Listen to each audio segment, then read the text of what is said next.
Mexico is considered one of the deadliest countries for journalists. They face threats from drug cartels and corrupt government officials.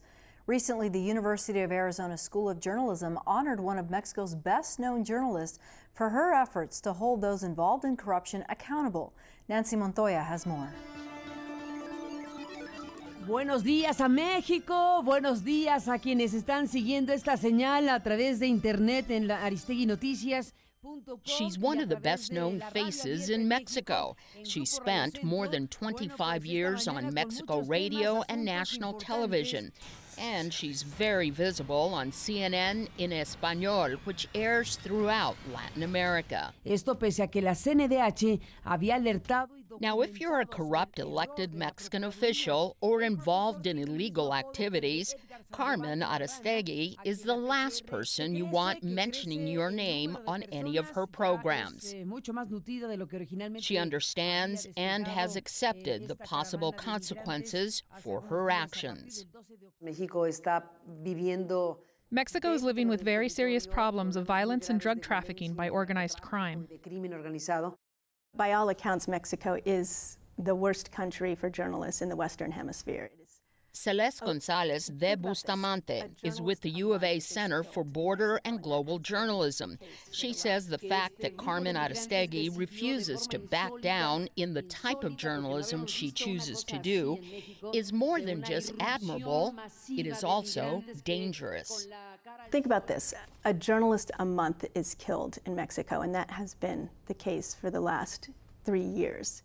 So even Gonzalez de Bustamante nominated Aristegui for the U of A's Zenger Award. The award celebrates freedom of the press and the First Amendment. I sat down to talk to Aristegui about journalism in Mexico. I asked how she handles her personal fears when she or her family is threatened. Fear is an intrinsic way that we as humans develop protection mechanisms to be on alert, to do things differently, so danger does not cost you.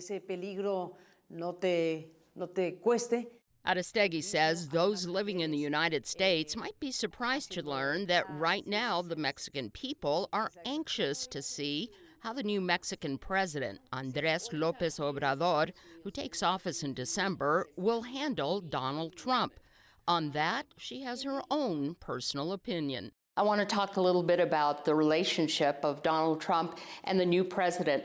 Are they going to get along? Es un enigma. It is an enigma at this moment that they are on a honeymoon. At this moment, they have exchanged very civilized messages, very courteous. Muy corteses. However, let's see what happens when they begin to make decisions. Let's see what kind of position López Obrador has on the topic of the wall, for example. With a president like Donald Trump, who speaks of Mexico as he does, who has said that Mexico is an enemy of the United States, Trump has said many things about Mexico that are very offensive. And then there's the idea that he's going to build a physical wall to solve the immigration issue, which is stupidity. And even more stupid is that Mexicans will pay for it. It's a stupid thing. We're not going to do that. But that generates a situation of high tension between the two countries. And so, on radio, TV, print, and online, Carmen Aristegui says she will continue to be, as she calls it, the thorn in the side of those who seek to abuse the Mexican people or their way of life, whether they live in Mexico or the U.S. Porque vean lo que pasa